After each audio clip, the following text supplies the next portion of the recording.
Sebenarnya saya berpedomannya setiap orang adalah guru. Ah, Ketika kita bertemu orang yang lebih cerdas dibandingkan kita, saatnya kita menuntut ilmu. Dan ketika kita bertemu orang yang mungkin di bawah kita, saatnya kita membagikan ilmu. oh. Seperti itu.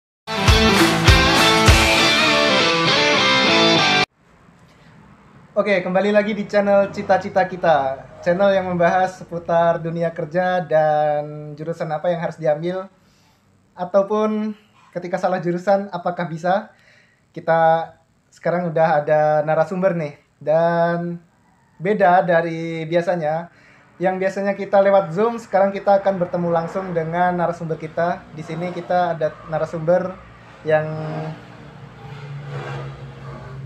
beda dari yang lainnya. Yang lainnya biasanya laki, semua ini udah wanita tangguh nih. Ini namanya Lucy Kurniawati. Oke, selamat datang Lucy. Selamat datang. Enggak selamat datang sih. Aku yang datang. Oke, Lus. Eh, Gini. Kerja di mana sekarang, Lus? Kesibukan ya mungkin ya, lebih kepada kesibukan. Kalau kesibukannya sekarang mengajar. Jadi ada istilah pahlawan tanpa tanda jasa gitu. Jadi sekarang lagi mengajar di salah satu SMK swasta di Kota Metro.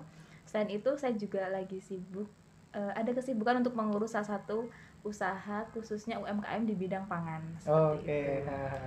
Boleh ini nggak dijelaskan lebih lanjut nggak? Sebelum kita masuk ke apa namanya UMKM, sebelum kita masuk ke produk yang dikembangkan oleh Lucy ini ya, kesibukannya dulu di inilah di SMK itu ngapain aja sekarang? Ya, jadi kalau di SMK itu tuh lebih kita mengajarnya itu langsung ke praktek ya. Jadi karena memang saya itu di SMK tugasnya sebagai guru, yaitu mengajar siswa baik dari kelas 10 hingga kelas 12, khususnya di bagian jurusan tata boga. Sebenarnya kalau pemirsa tahu itu sangat berbeda sekali dengan jurusan yang saya ambil ketika saya waktu kuliah. Ketika kuliah saya tuh mengambil jurusan teknologi hasil pertanian di Fakultas Pertanian Universitas Lampung. Dan saya sekarang bekerjanya di jurusan SMK jurusan tata boga gitu. Jadi memang agak sedikit melenceng, walaupun memang ada linearnya, tapi tidak begitu menjurus spesifik kepada yang saya ajarkan sekarang seperti itu. Ketika kita kuliah itu berekspektasinya tuh tinggi gitu, karena kita akan beranggapan bahwasanya ketika kita sudah bekerja, kita akan mendapatkan pekerjaan yang sesuai dengan jurusan kita. Tapi ternyata dunia kerja tidak semudah itu, teman-teman. Tapi sebelumnya ini nggak sih daftar-daftar kemana gitu sebelum kita masuk SMK-nya? Ya betul banget. Jadi namanya kita baru keluar dari rumah, istilahnya ketika kita keluar dari kampus, sama saja kita sudah membuka pintu. Nah, saat membuka pintu kita akan mencari pintu yang lain yang akan kita masuki sebelah mana. Nah, dari pencarian pintu itu pun kita harusnya mencari banyak peluang ya. Semakin banyak peluang kita dapatkan, maka yang untuk mendapatkan hasilnya pun juga akan semakin besar seperti itu. Nah, ketika lulus itu saya juga mendaftar di hampir semua lowongan, baik itu yang sejurusan ataupun yang memang dia semua jurusan bisa mendaftarkan diri. Karena memang basic saya di bagian teknologi pangan ataupun pengolahan dan inovasi pangan. Jadi perusahaan-perusahaan itu lebih kepada perusahaan yang mengarah kepada produksi pangan, tingkatnya itu industri besar. Pengolahan pangan seperti produk-produk pangan yang kita jumpai di supermarket itu, pengolahan seafood dan segala macamnya itu sebenarnya basic dari jurusan saya seperti itu. Tapi karena memang di Indonesia ini kan setiap tahunnya ada sekitar ribuan universitas yang akan meluluskan jutaan sarjana setiap tahunnya, maka kita itu seperti mencari jarum dalam jerami, sangat susah seperti itu. Jadi sudah banyak yang di-apply setiap lowongan, tetapi mungkin qadarullahnya saya memang ditakdirkan menjadi seorang guru. Seperti itu. Luar biasa. Itu ini nge-play ke berapa perusahaan kemarin tuh? Ini tak terhitung. Kalau misalkan saya kan semua ada backupan file di laptop itu pun seratusan mungkin ada. Ada. Semua yang saya apply, baik dalam itu lingkupnya dalam provinsi maupun luar provinsi, dan bahkan sampai yang berbeda-beda pulau tuh semua dicoba seperti itu, karena ingin memperbesar namanya peluang seperti itu. Tapi kan gini, Lus, kok bisa kepikiran ke apa ya, ke guru gitu, gimana kok bisa gitu loh kan? Padahal kalau pengen ke apa namanya daftar ke guru itu kan Ya, harus gimana ya? Harus memiliki SPD. punya basic Ya, mengajar ya. mengajar. Kan di situ ada kurikulumnya, ada Ya. ini. Kok bisa? Betul sekali. Jadi ketika ada lowongan, tadi saya sudah bilang, ketika ada lowongan saya tuh mendaftar ke semuanya gitu. Tapi ternyata qadarullah yang ter-apply kembali, yang mendapatkan respon baik itu dari dari bagian guru tadi itu. Ketika ada lowongan guru saya daftar, ternyata itu tuh di-apply dengan bagus sama pihak sana. Selanjutnya saya lanjutkan baik dari tahapan-tahapannya, mulai dari pengumpulan berkas, terus selanjutnya interview, micro teaching. Ada istilahnya namanya micro teaching, itu untuk mengetes bagaimana penguasaan seorang guru itu dalam kelas. Contohnya ngapain aja tuh? Contohnya ketika saya micro teaching itu karena basicnya SMK kejuruan, jadi mau tidak mau itu kita akan lebih sering praktek dibandingkan materi. Nah, jadi saya harus bisa menjelaskan, mendemokan bagaimana praktek di laboratorium pengolahan pangan, dan bagaimana kita bisa menjelaskan pada siswa dan siswa itu mengerti.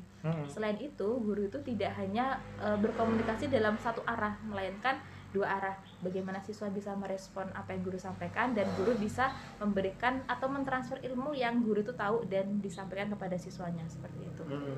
Tapi sebelumnya punya basic nggak sih dalam mengajar gitu? Kalau basic itu sebenarnya saya berpedomannya setiap orang adalah guru. Ketika kita bertemu orang yang lebih cerdas dibandingkan kita, saatnya kita menuntut ilmu.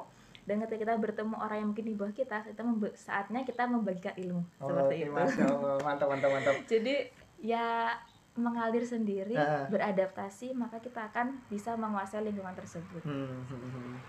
Itu lika-liku pendaftarannya ya.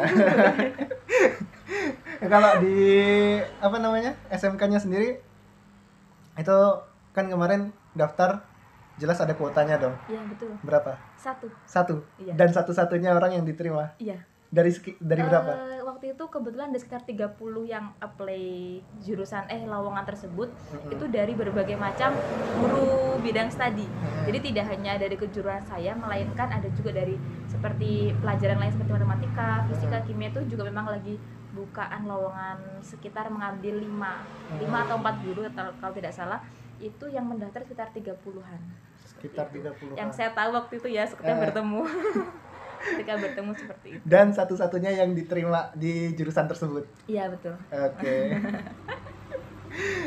Tapi itu tuh SMK-nya apa sih? Swasta atau negeri? Swasta. Iya, swasta. Oh, berarti kayak nggak perlu jadi PNS lah ya, di situ. Bukan, ya seperti itu. Jadi kan kayak bukan honorer gitu kan? Oh, bukan. Kita lebih jadi staff gitu. Iya, staff. Lebih ke staffnya. Kira-kira kesulitannya apa nih kalau pas ngajar gitu? Sebenarnya ketika penguasaan kelas itu tidak mengalami banyak kesulitan gitu. Jadi karena memang sudah terbiasa dari basicnya waktu perkuliahan tuh senang berorganisasi, bersosialisasi. Ternyata teman-teman ya, organisasi itu sangat penting sekali ketika kita sudah masuk dunia pekerjaan. Tuh, dengerin tuh.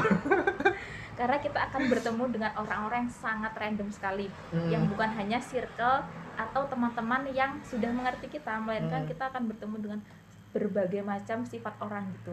Dan kita harus bisa menghadapi itu, mulai dari yang suka dengan kita ataupun yang tidak suka dengan kita harus bisa bijak menghadapinya.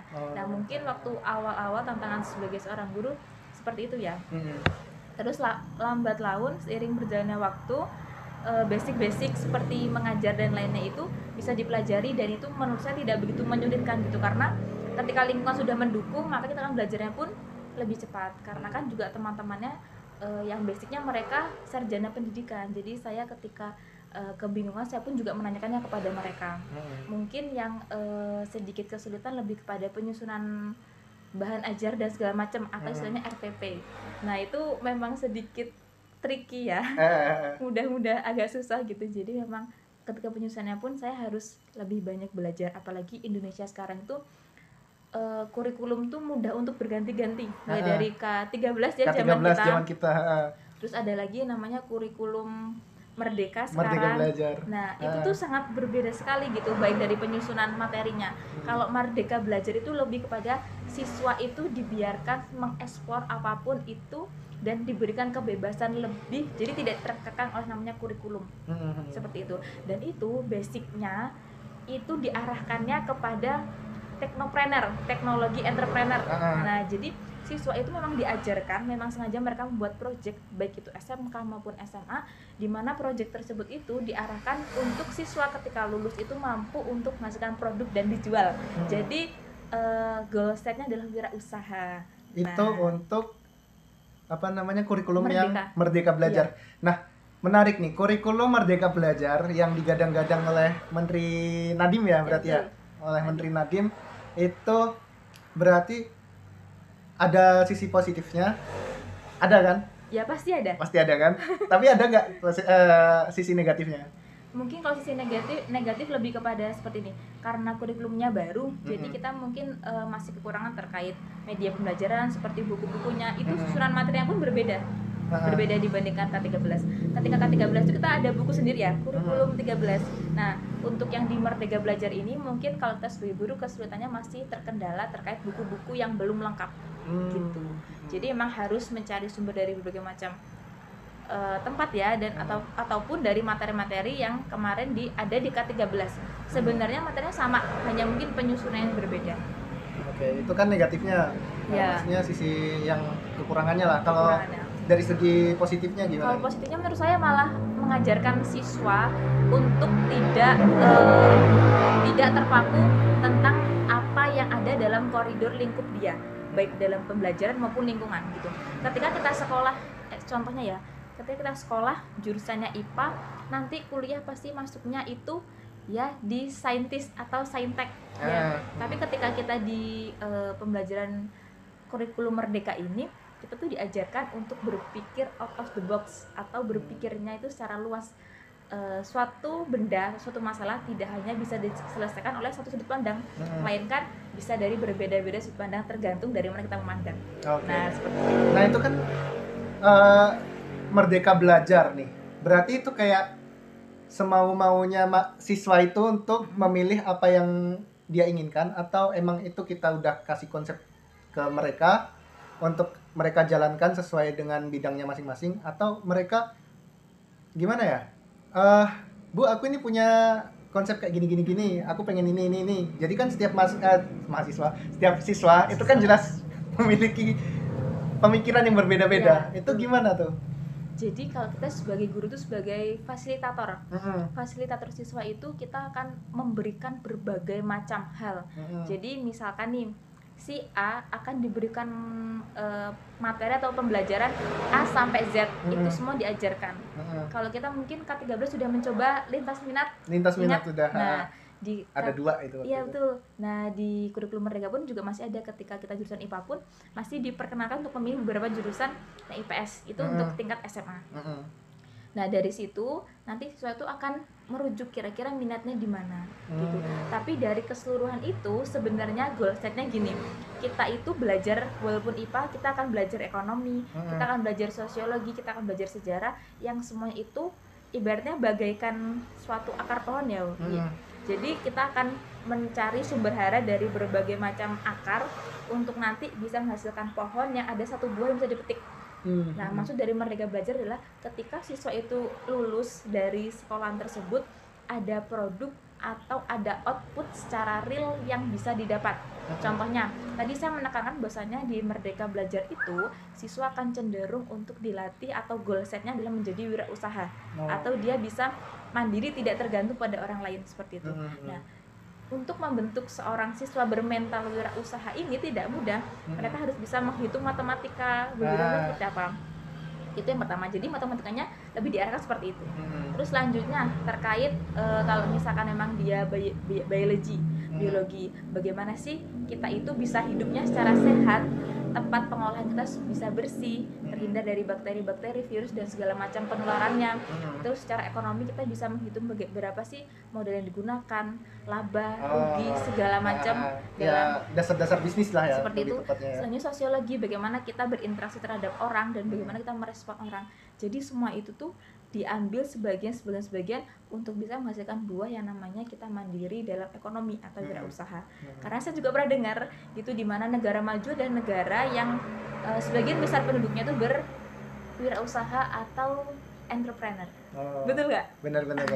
Dan apa namanya UMKM, apalagi UMKM nih ya, itu penunjang tertinggi ekonomi di Indonesia kalau nggak salah. Iya bener kan? Iya. Nah itu gini, berarti kalau di kurikulum ini itu kita udah harus menguasai, dikasih tahu dulu semua bidang mata pelajaran. Nanti ketika kita fokus atau minatnya di satu bidang, kita bakal diarahkan ke satu bidang itu atau gimana? Kita bimbing terus gitu atau gimana? Mungkin iya lebih ke seperti itu untuk jangka panjangnya, tapi kalau untuk saat ini masih lebih ke general. Jadi mereka diajarkan berbagai macam hal untuk menghasilkan output yang itu real gitu aja sih, sebenarnya lebih ke seperti itu. Kalau untuk spesifikasi minatnya mereka kan seperti apa, nanti mungkin itu bisa terkulik kembali ketika mereka melanjutkan studi di jenjang perkuliahan seperti itu. Tapi kan SMK itu, kalau di SMK sama SMA beda atau enggak sih Beda. untuk penerapan kurikulum ini? Kalau yang SMA saya kurang begitu paham ya, Kurang paham. karena memang tidak lingkupnya di sana. Jadi kalau untuk SMK sendiri, kalau SMK itu akan dibagi menjadi 3 bagian. Ketika dia akan menghadapi kelulusan, yang pertama akan diarahkan jika memang dia ingin lanjut pendidikan, akan diarahkan untuk bisa dibimbing menuju universitas. Yang kedua, ketika dia itu mau berwirausaha, akan dicarikan atau diajari tips and triknya kita dalam berwirausaha atau membangun usaha. Dan yang ketiga adalah bekerja. Nah, bekerja ini mereka cenderung langsung dengan ijazah SMA atau SMK-nya itu mencari pekerjaan gitu. Jadi SMK itu memang didesain untuk mereka langsung bekerja, sebetulnya seperti itu. Nggak harus lanjut ke perkuliahan gitu iya, ya. seperti itu. Tapi ketika mungkin dia ingin menambahkan pengetahuan dalam dirinya, dia bisa melanjutkan kuliah itu juga bisa. Tapi kalau untuk SMK sendiri, persentase siswa yang lulus dan melanjutkan ke bangku pendidikan kuliah itu sangat kecil dibandingkan SMA. Jadi kalau teman-teman yang masih SMP, teman-teman yang masih SMP dan pengen apa namanya melanjutkan ke jenjang tingkat menengah atas ya, tingkat menengah atas, itu lebih baik ke SMK jika nggak ada niatan untuk lanjut ke kuliahan ya, karena itu tadi kita didesain untuk siap kerja gitu kan. Nah ini menarik nih, seorang guru tetapi menciptakan suatu produk. Waduh. Nah, ini inspirasinya dari mana? Jadi karena memang perkuliahan saya itu jurusannya teknologi hasil pertanian, yaitu basicnya lebih pada pengolahan pangan, ketahanan pangan, inovasi pangan, terus mengenai gizi satu pangan. Jadi ada istilahnya no farm, no food, no life gitu. Itu slogan fakultas saya. Jadi tidak ada petani, tidak ada makanan, tidak ada kehidupan gitu. Nah, saya mengambil di tengah-tengahnya. Tidak ada makanan, jadi ketika saya tidak ada, maka bisa jadi ada sebagian persen orang kan meninggal gitu. Jadi saya berawal biasanya suatu usaha atau wirausaha yang berkaitan tentang pangan itu pasti lakunya berawal dari kenekatan itu terlebih dahulu. Selain itu di pandemi COVID-19 yang sempat menyerang Indonesia itu dari mulai tahun 2000, awal 2020 ya mungkin dirasakannya ya. Kalau di Jogja itu akhir 2019 ya mungkin ya. 2019. Itu mulai lockdown kita tahun 2020 kalau nggak salah ya, awal 2020 seperti itu. Awal 2020. Nah, jadi lockdown itu impact-nya itu luar biasa sekali, baik dari semua sektor itu terpengaruh dari COVID-19 ini. Banget kerasa. Hanya ada, kalau tidak salah ada 3 sektor yang memang dia mampu bertahan. Yang pertama tentang sektor sosial atau bantuan-bantuan sosial. Yang kedua itu tentang kesehatan, sektor kesehatan, dan yang ketiga adalah tentang pertanian. Seperti itu. Jadi petani itu jika kita bercocok tanam itu nggak begitu terimpact dari COVID-19, tapi walaupun itu masih berimpact tapi itu tidak begitu signifikan seperti itu. Dan orang ada pandemi nggak ada pandemi, tani tetap harus berjalan. Kalau enggak ya nggak makan. Iya, karena tidak tersupport. Dan nggak ada kehidupan. Benar kan? Slogan saya. Oke. No farm, no food, no life. Oke, siap. Seperti itu. Terus terbitlah koin inspirasi. Ya gitu. Jadi karena mungkin teman-teman harus tahu terlebih dahulu, kita khususnya saya itu tinggal di Provinsi Lampung. Provinsi Lampung yang dimana Provinsi Lampung itu dikenal sebagai penghasil, salah satu provinsi penghasil kopi terbesar di Indonesia setelah Sumatera Selatan. Tidak salah, itu Pagar Alam yang penghasil terbesarnya. Oh iya. Nah, jadi Lampung ini salah satu yang di Sumatera ini juga termasuk penghasil kopi terbesar gitu. Dan itu di Lampung sendiri banyak spot-spot wisata yang tidak kalah menarik gitu untuk dijadikan destinasi, baik itu skalanya domestik maupun yang skalanya dia internasional. Bahkan kita juga punya tempat wisata yang dia tuh standarnya internasional di daerah pesisir barat, di daerah Krui. Itu ada yang namanya Pantai Tanjung Setia kalau tidak salah. Itu adalah pantai di mana ombaknya terbesar kedua setelah Hawaii.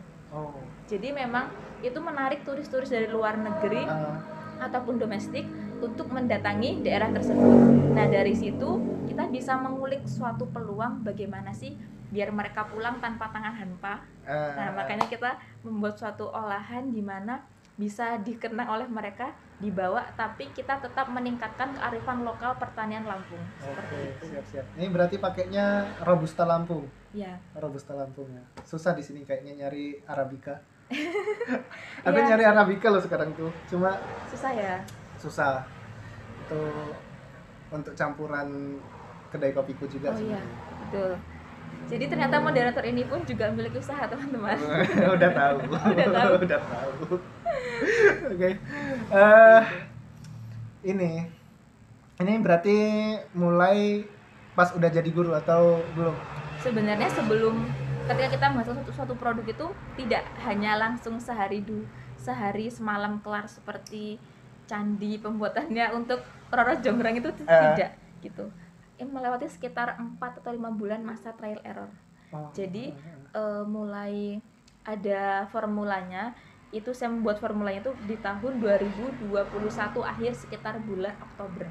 Jadi dari Oktober, November, Desember, Januari, Februari, Maret, April itu hampir 7 bulan. Itu untuk mencari formulasi yang tepat, karena kan emang ada beberapa kombinasi bahan-bahan.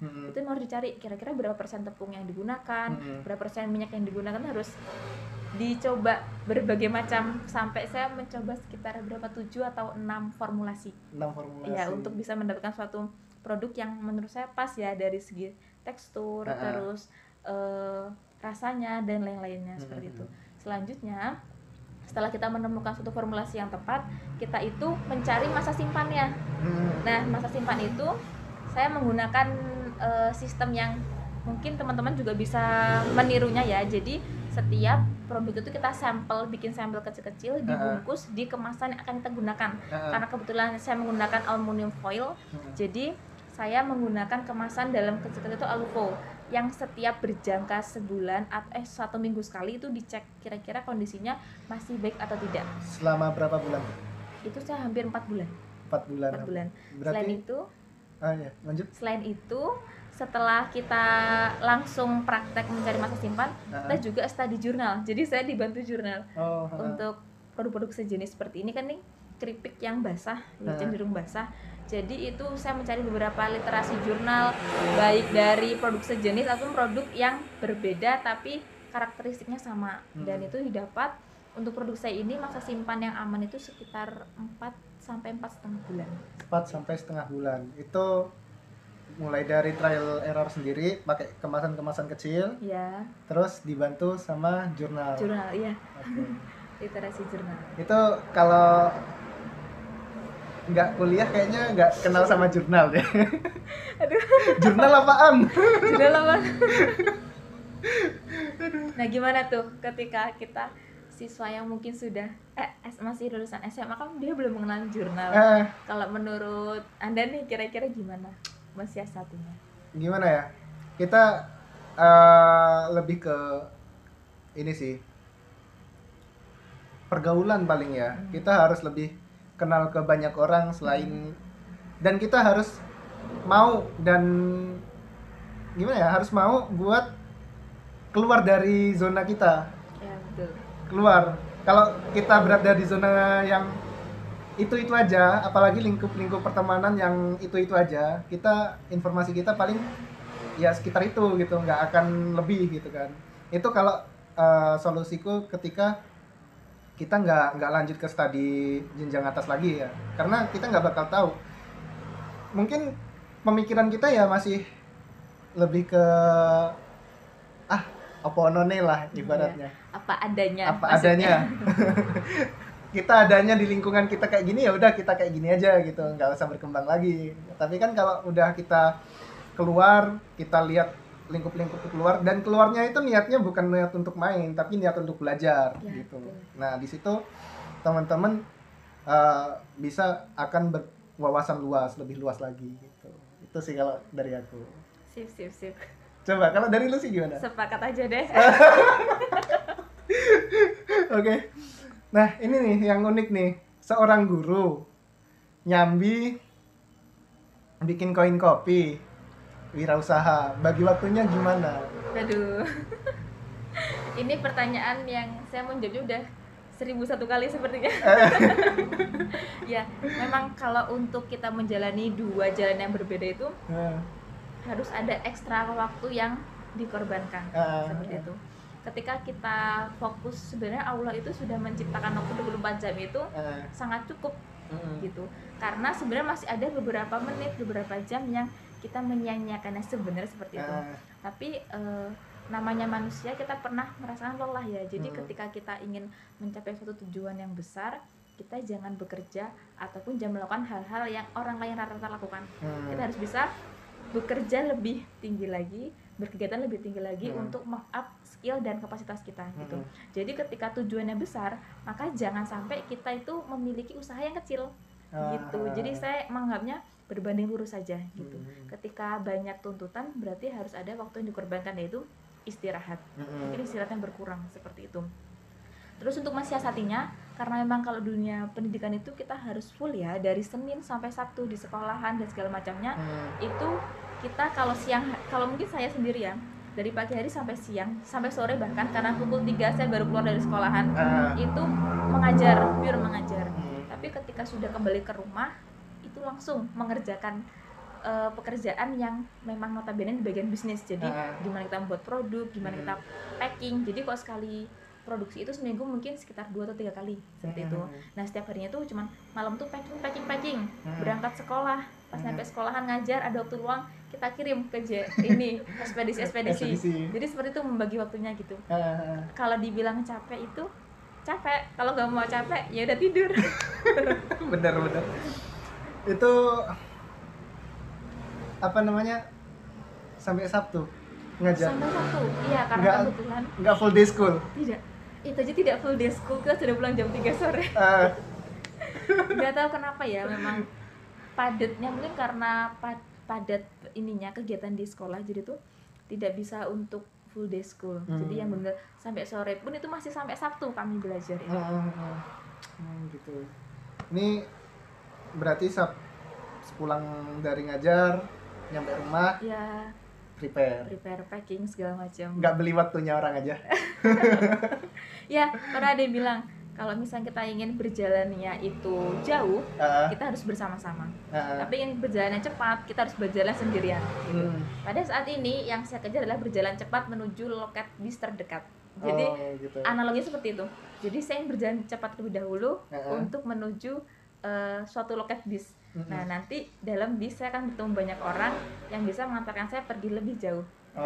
Jadi intinya saya mengumpulkan modal terlebih dahulu untuk bisa menstabilkan bisnis saya, yaitu terkait bagaimana sistem produksinya, bagaimana sistem penggajiannya, bagaimana uang masuk, uang keluar, segala macam pengeluaran baik dari modal, terus promosi dan segala macam itu harus disusun dengan baik. Setelah itu ketika sistemnya sudah pas dan sedang menunggu izin sekarang, keluaran izin halal ya, itu masih diurus. Ketika itu sudah selesai, nanti mungkin akan ada perekrutan tim. Gitu. Berarti harus semuanya siap dulu, ya, baru dulu ada tim. Iya. Gitu ya. Nah ini kan yang menarik nih, kemarin kita ada pendaftaran halal gratis. Iya betul. Tapi sampai sekarang udah keluar belum ya? Kalau mungkin saya gelombang 1 ya. Gelombang 1 itu beberapa teman yang memang sewaktu atau sama ketika pendaftaran itu sudah ada yang keluar beberapa. Sudah ada. Sudah ada yang keluar. Oh. Nah, kalau tempat saya itu belum ternyata. Jadi dia bertahap karena kan se-Indonesia kuotanya sangat tinggi sekali, sampai belasan ribu atau ribuan ya itu. Pokoknya sampai nggak cukup lah Iya, ininya. seperti Dan itu aku ya. aja ikut ke gelombang yang selanjutnya kok. Gelombang selanjutnya ya. Gelombang kedua aku. Gelombang kedua itu. Jadi memang harus butuh kesabaran ya untuk menunggu itu karena memang karena sifatnya gratis ya. Jadi kita ya wes legowo wae. Kirain cuma tempatku aja yang belum keluar. Ternyata yang gelombang satu juga Iya, belum. belum semua. Yang gelombang satu pun belum semua.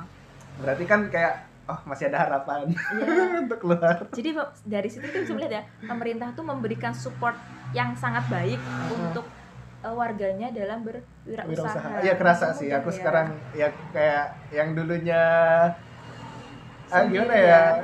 Maksudnya ada sisi baiknya lah di pemerintahan. Iya. Menurutku, walaupun ya kayak gitu, kita belum tahu lah. Ya, jadi sangat membantu gitu. Bagaimana kita itu dibantu dalam hal pelatihan, terus disediakan suatu media bazar yang bisa mengenal dan dikenal. Maka menurut saya selebihnya ya kembali ke kita sendiri ya berusaha seperti itu. Itu halal. PIRT-nya udah? Udah.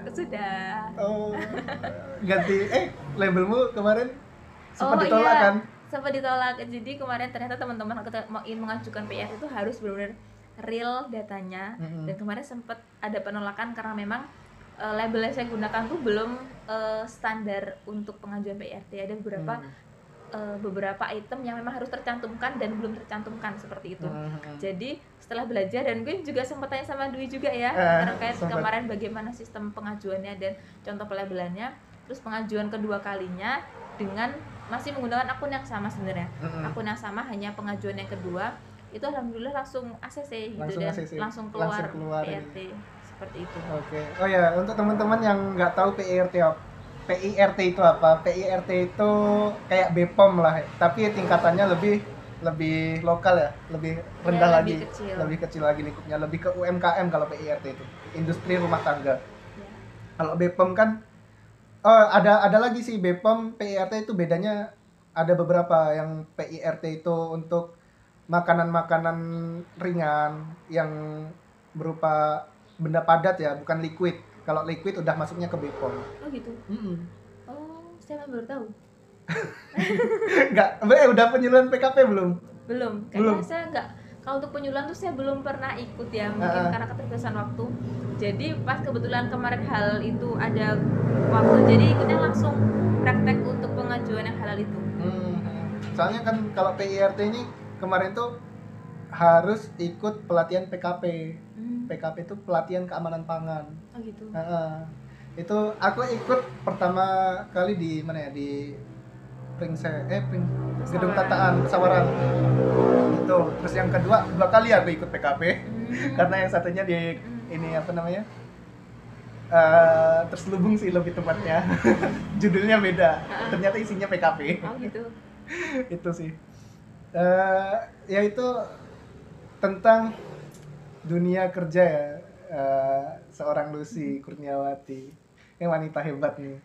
Teman-teman bisa menjadi teladan, teman-teman bisa meneladani lah sosok seorang Lucy ini.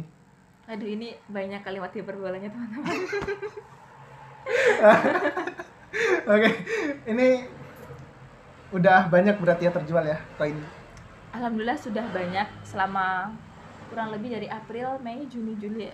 Mei, Juni, Juli, Agustus, September, Oktober, November, udah hampir 7 bulan ini 500 pieces sudah 500.